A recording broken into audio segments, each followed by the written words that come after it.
नमस्कार, स्वागत तुमचं द न्यूज लॉन्चर मराठीवर. मी अशोक वानखेडे.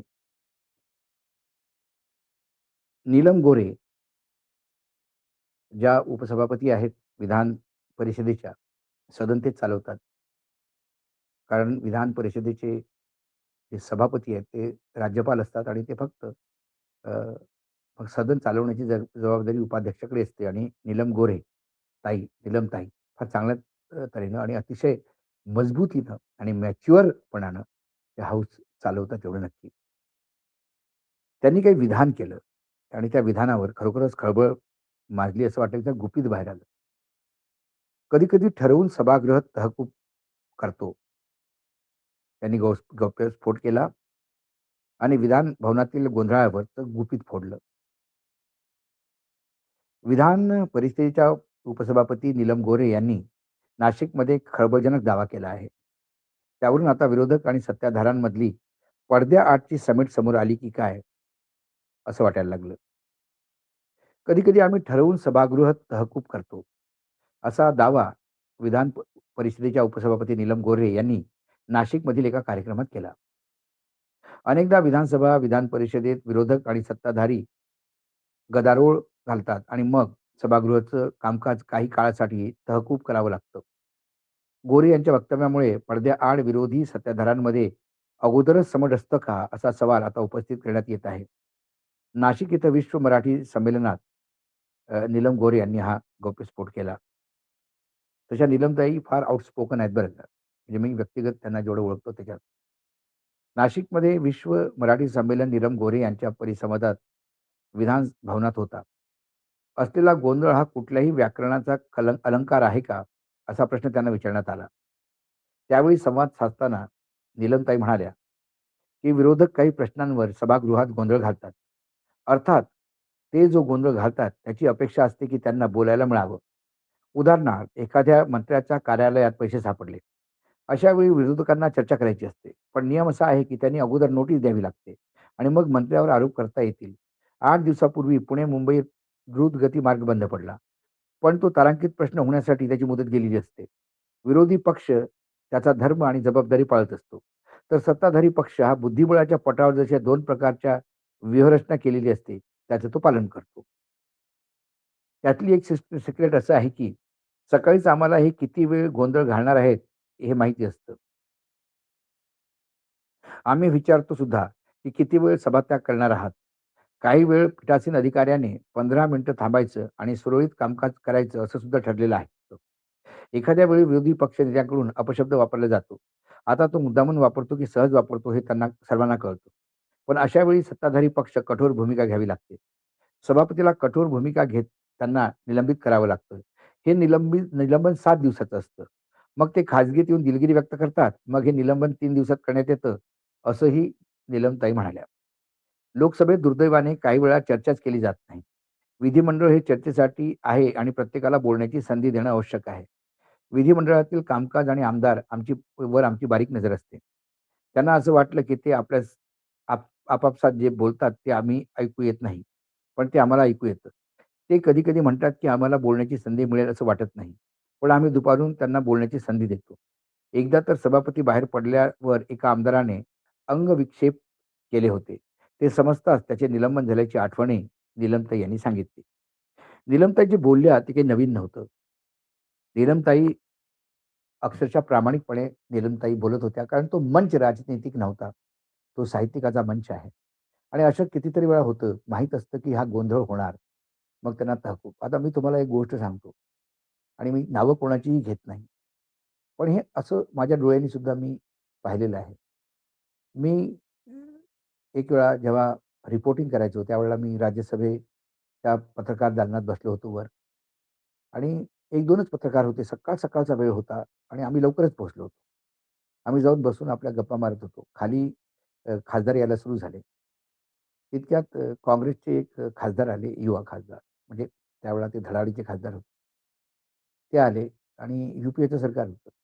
ते आले आणि त्यांनी अ, विरोधी पक्षात जे काँग्रेसमधनंच गेलेले खासदार जो दुसऱ्या बाजूला होते, ते त्यांचे मित्र होते.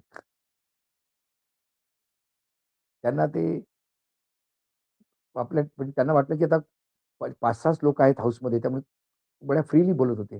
ते म्हणाले, की "अरे हाऊस सुरू झाल्या-झाल्या तुम्ही जरा थोडासा गोंधळ घाल, मला फ्लाइट पकडायची आहे रे. मला एक कार्यक्रमाला जायचं आहे. तू लगेच तू मला त्याची काळजी करू नकोस." आणि तसंच झालं. ते बसल्या-बसल्या सगळ्यांनी गोंधळ एका विषयावर घालणं सुरू केलं आणि लगेच 12 वाजेपर्यंत तहकूब झालं. ते गेले. अशा कितीतरी गोष्टी असतात. अ, कित्येक वेळा विरोधी पक्षांना स्पीकर बोलावून समजावून सांगतो, की असं नव्हतं. पण ह्या गोष्टी नीलमताई बोलता-बोलता म्हणाल्या, की "पण लोकसभेमध्ये अशा चर्चा होत नाही." आजही मला वाटतं महाराष्ट्रामध्ये कुठे ना कुठे मी आता स्पीकर महोदयांना ऐकलं बोलताना अ, विधानसभेमध्ये, की त्यांनी एका मंत्र्याला डाटलं, की "तुम्ही नीट उत्तर द्या हो. तुम्ही असं मोघम उत्तर देऊ नका." किंवा नीलमताईंनी सुद्धा कित्येक वेळा विरोधी पक्षांच्या साइडनी बोलताना सत्ता पक्षाला सुद्धा खडसावलेलं आहे. असे बरेचसे किस्से तुम्हाला पाहायला मिळतील. कारण हे सगळे आता व्हिडिओ मार्केटमध्ये येतात. परंतु लोकसभेमध्ये खास करून बिर्लाच्या कार्यकर्तृत्वाचं नाहीच आहे. जेव्हा स्पीकरच एका पार्टीचा सदस्य बनूनच काम करतो, म्हणजे तो पार्टीचा स्पोक्सपर्सन बनूनच काम करतो. त्यामुळे असे कितीतरी व्हिडिओ लोकसभेचे तुम्हाला मिळतील, की स्पीकर महोदयाचं जे डबल स्टँडर्ड दिसतं. म्हणजे एक तृणमूल काँग्रेसचा अ, नेता बोलताना भाषणात आपल्या तो संबोधित करताना त्यांनी नोटबंदीचा विषय काढला. तर लगेच स्पीकर म्हणाले, की "नाही, नाही, नोटबंदी ही जुनी गोष्ट आहे. त्याची या गोष्टीचा काय रेफरन्स? ती गोष्ट याच्यात आणायची नाही. जुन्या गोष्टीचा रेफरन्स आता द्यायचा नाही. आताच्या विषयावर बोला." मग त्यांनी सांगितलं, की "साहेब मला तुम्ही सांगा, आणीबाणी लागून किती दिवस झाले? जवाहरलाल नेहरूचं राज्य जाऊन किती दिवस झाले? रोज त्याचा रेफरन्स समोर येतो. तेव्हा तुम्ही का चूप राहता? तेव्हा तुम्ही का विषयावर कुठल्याही विषयावर तुम्ही आणीबाणीला घेऊन येता. कुठल्याही विषयात सत्ता पक्ष जवाहरलाल नेहरूंना घेऊन येतो. मग ते तुम्ही कसं म्हणू शकता?" आणि मग ते स्पीकर चूप झाले. अशा कितीतरी घटना आहेत, की स्पीकर पूर्णपणे अप्रामाणिक राहता आपल्या पोझिशनला. फक्त सत्ता पक्षासाठीच काम करतो का काय असं वाटायला लागतं. याच लोकसभेमध्ये माझ्या डोळ्यांनी मी पाहिलंय पत्रकार गॅलरीमधनं, की इंडियन एक्सप्रेसचे दाखलेचे दाखले अडवाणी देत होते, की my friend Arun Shourie has return असं म्हणून त्यांनी दाखलेच्या दाखले पेपर टाकला समोर. इंडिया टुडे नावाची मॅगझीन समोर टाकल्या. वीक मॅगझीन रेफर झालं आणि त्यावेळी त्याच्यावर चर्चा व्हायच्या. आता नाही, नाही, नाही, नाही. मॅगझीनमध्ये छापलेलं तुम्ही बोलू शकत नाही. पेपरमध्ये छापलेलं बोलू शकत नाही. सरकारच्या विरुद्ध तुम्ही बोलू शकत नाही. बोफोर्स कुठे होतं? भारतात कुठे बोफोर्स झालं?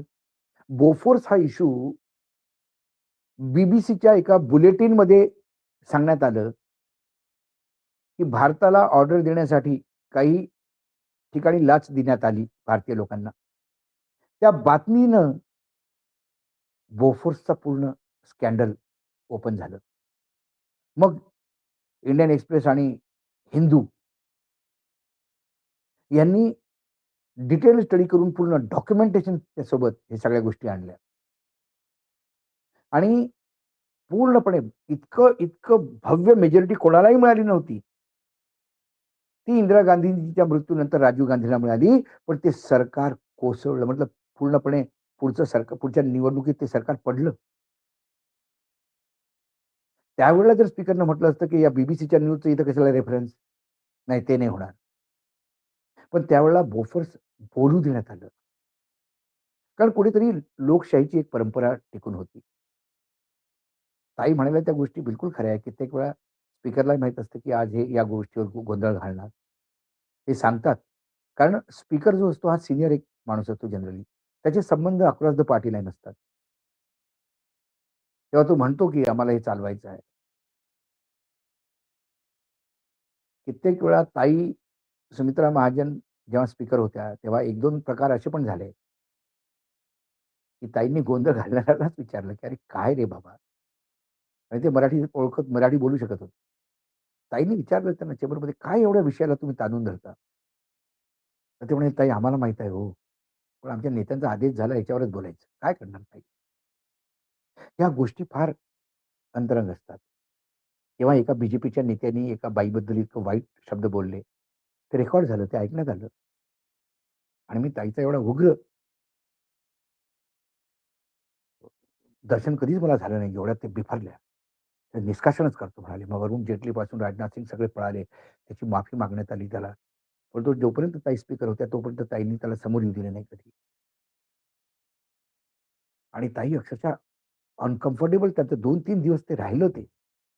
कसं असं कसं तो बोलला हाऊसमध्ये? मी स्पीकर असताना, एक स्त्री स्पीकर असताना कसा बोलू शकतो तो?